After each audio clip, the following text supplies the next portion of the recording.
곤니치와 하지메 마시대. 안녕하세요. 오토헤럴드 김은기입니다.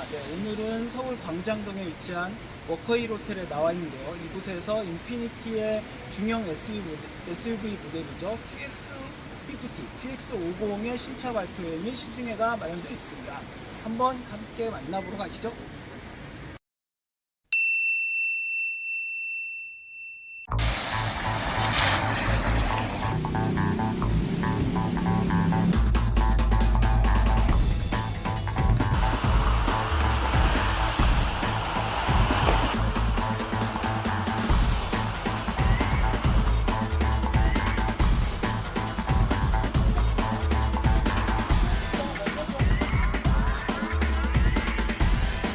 QX50은 당연히 일본에서 수입될 줄 알았는데 새로 만든 멕시코 공장에서 수입된다고 하네요.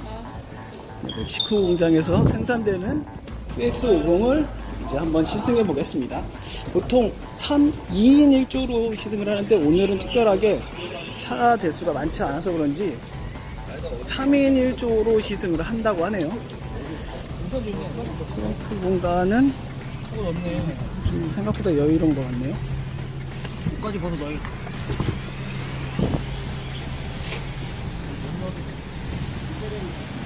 한번 우선은 뒷자리에 타보겠습니다.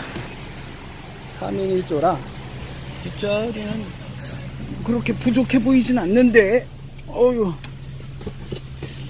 뒷자리 보스 오디오가 설치되어 있네요. 뒷자리는 조금 높은 감이 있네요. 조금 높은 감이 있고 시트가 시트가 뒤로 좀 접겨져 있어서 등받이가 좀 편한 것 같아요. 네, 지금 이제 시승을 시작했는데요. 이제 인피니티 QX50은 이제 인피니티 QX50이 출시되면서 국내 인피니티 SUV 라인업은 QX30, QX50, QX60까지 요 3종이 있고요. 과거에는 거의 스타렉스처럼 큰 크기의 QX80까지도 팔았었는데 지금은 현재는 QX80은 판매하고 있지 않습니다.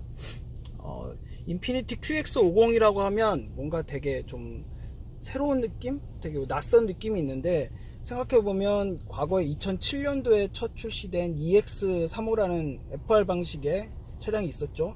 V6의 3.5L VQ 엔진을 단 차량이 있었는데 그 차가 굉장히 좀 국내에서도 인기가 있었고 뭔가 디자인이 되게 그 당시에 SUV 치고는 되게 좀 유려한 디자인을 뽐내고 그때 당시에 이제 좀 그 VQ 엔진이 워낙에 좀 파워가 있고 가속력이 좀 좋다 보니까 인기가 꽤 젊으신 분들에게 꽤 인기가 높았죠. 그러다가 이제 2013년도에 벤츠도 그렇고 뭐 지금 인피니티도 그렇고 이제 새로운 차명을 새로운 네이밍을 하면서 기존의 이제 세단 라인업은 모두 다 앞쪽에 Q를 붙이고요. SUV 라인업은 QX를 붙이면서 과거에 EX35가 현재는 QX50으로 바뀐 거죠. 이 QX50에 대해서 말씀을 드리자면 2013년도에 1세대 모델이 나왔고요. 2017년 LA 모터쇼에서 지금 현행 국내 지금 판매를 들어온 2세대 모델이 첫 공개가 되었고요. 2013년 1세대 모델에서 한 5년 만에 풀체인지를 거친 거죠. 플랫폼이 바뀌고 파워트레인도 바뀌고, 그리고 이 차량의 가장 큰 특징은 그 세계 최초로 양산에 성공한 가변 압축비 타입의 VC 터보 엔진이 탑재된 부분인데요. 이 VC 터보 엔진의 특징은 앞서 좀 그런 비슷한 느낌의 차량이 뭐가 있냐면은 예를 들어 쉐보레 까마로가 그 가변 실린더, 가변 실린더 방식을 사용한 것처럼 파워를 그러니까 차량의 출력이 높아지고 막 이렇게 고성능으로 달리고 싶을 땐 차량의 최대 출력을 충분히 발휘하고 연비로 달려야 할 때는 실린더를 줄여서 연비를 운전을 할 수 있게 만드는 것처럼 요 방식도 비슷한 느낌인데 이제 얘는 가변 실린더는 아니고 가변 압축비죠. 그래서 예를 들면 고성능 좀 다이나믹한 운전을 하고 싶을 땐 압축비가 8대1이고 연비 운전을 하고 싶을 땐 14대1로 바뀌는 거죠. 그래서 압축비가 낮아졌다 높아졌다 하면서 그 해외에 먼저 국내에 앞서서 해외에 출시됐을 때는 이 되게 그 연비 효율성이 우수하다라는 것을 굉장히 강조했다고 하네요. 그래서 요 엔진은 2019 어즈오토 10대 엔진에 선정될 만큼 굉장히 기술력은 인정받은 것 같습니다. 참고로 지금 국내 판매를 하는 요 모델은 연비가 10.3km/L라고 하네요. 복합 연비가 그렇게 뭐 되게 기술적으로 많이 발전하고 뭐 양산에 성공하고 그런 것 치고는 근데 연비가 조금 수치적으로는 좀 아쉬운 면이 있어요. 해당 모델은 2.0L VC 가솔린 터보 엔진이 탑재되어 가지고 272마력의 최대 출력과 38.7kg의 최대 토크를 발휘하고 있습니다. 네, 지금 광장도 워커힐 호텔을 출발해서 서울 춘천 고속도로 쪽으로 가고 있는데요. 이제 첫 그 정지 상태에서 이제 출발할 때 느낌은 굉장히 부드러운 것 같아요. 이제 좀 운전을 해보고 어떤지를 좀 평가를 해야 될 것 같은데, 일단 실내를 살짝 보면 약간 요급의 경쟁 모델들이라고 하면 벤츠의 뭐 GLC나 BMW의 X3, 아우디의 Q5, 뭐 볼보의 XC60 정도를 꼽을 수 있는데요. 그 차들과 비교해서 뭐 외관 디자인은 뭐 그렇다 쳐도 실내 디자인이 약간 좀 시대에 뒤처지는 느낌이 있어요. 저 위아래로 나뉜 디스플레이도 좀 약간 좀 옛날스러운 느낌이 있고요. 과거에는 인피니티 차의 실내 디자인이 굉장히 좀 고급스럽고 마감 품질이 높고 그런 느낌이 있는데 지금 이 QX50 요 모델은 뭔가 첨단까지는 아니더라도 시대에 약간 뭔가 뒤처진 듯한 느낌이 없잖아 있습니다. 2열 시트에 앉아서 왔는데 승차감이 뭐 그렇게 나쁘진 않습니다. 과속 방지턱을 넘을 때는 약간의 좀 단단한 느낌이 없지 않아 있고요.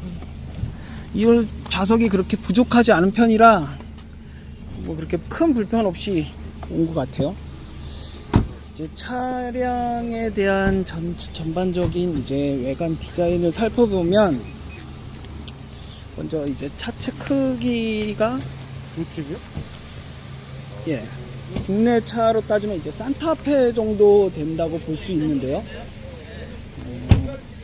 이 QX50의 전체 지금 차체 크기는 전장이 4695, 전폭이 1905, 예, 전고가 1680 정도 됩니다.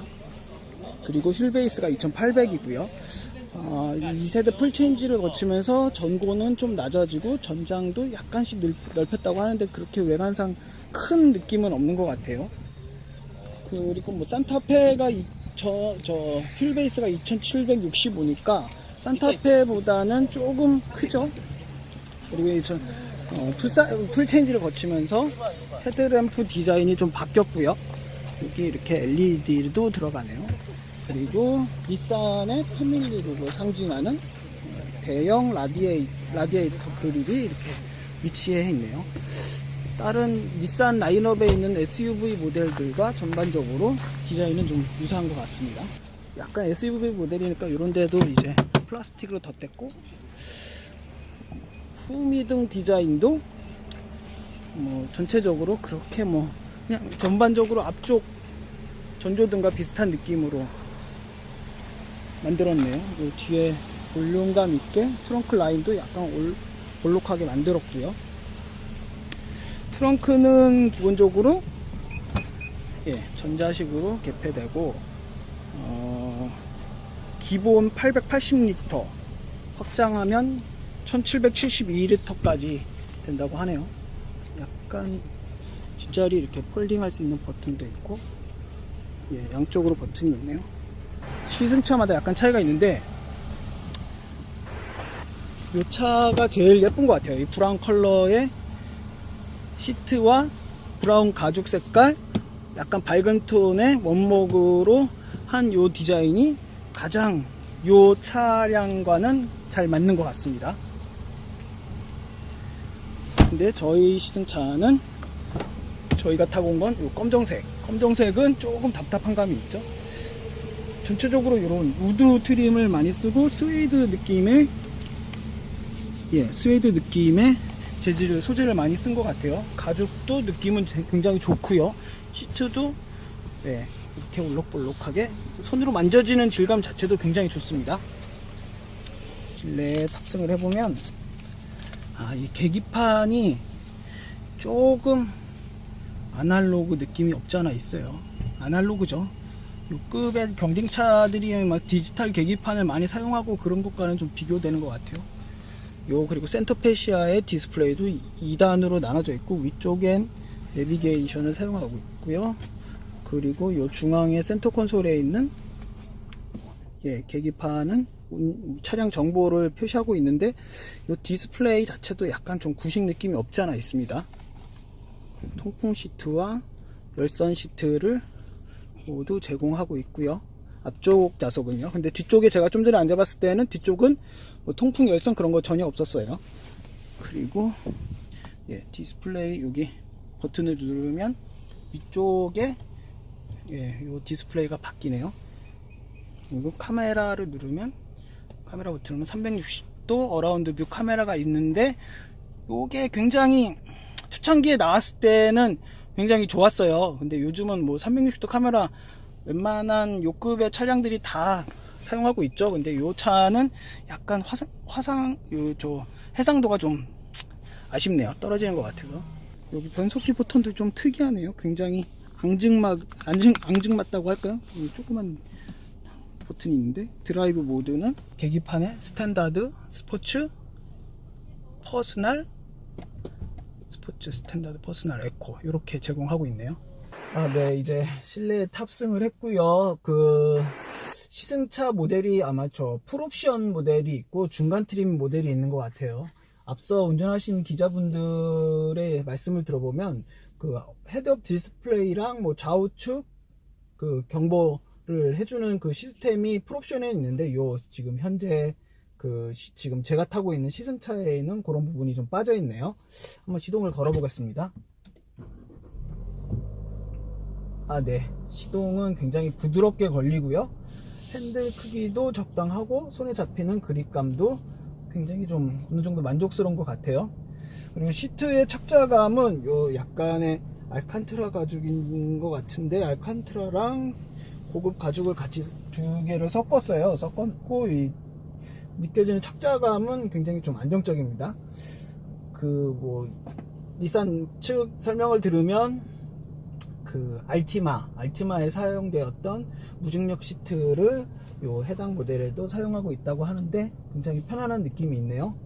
그리고 중간 트림인데도 핸들의 스윙이나 틸트는 전동식을 제공하고 있고요. 주행 모드는 변속기 노브 쪽 하단에 위치한 드라이브 모드 셀렉트 버튼을 이용해서 할 수 있고요. 에코랑 스탠드, 스포츠, 퍼스널 이렇게 제공하고 있네요. 잠시 후에 이제 국도를 먼저 달리고 잠깐 동안 이제 고속도로를 달릴 예정인데 국도에서는 에코 모드로 한번 주행을 해보고 고속도로에서는 스포츠 모드로 한번 주행을 해볼게요. 아무래도 요 모델이 이제 가변 압축비 타입의 VC 터보 엔진을 얹은 최초의 양산형 모델이다 보니까 연료 효율성도 어느 정도 받쳐주고 또 스포티한 주행도 같이 겸할 수 있다고 하니까 그 부분을 중점적으로 한번 살펴보도록 하겠습니다.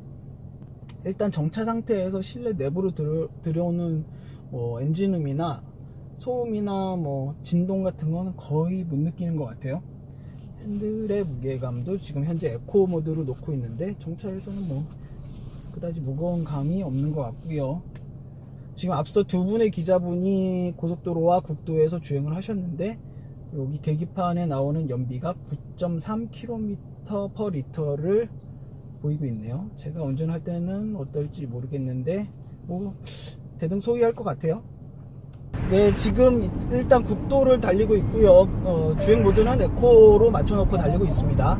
계기판 모델을 좀 변경하다 보면 밸리러블 컴프레션 터보라고 해가지고 이제 부스터 압력과 압력을 표시해주고 있고요. 그 우측으로는 파워랑 친환경 이렇게 양쪽으로 되어 있어가지고 가속 페달 양에 따라서 좀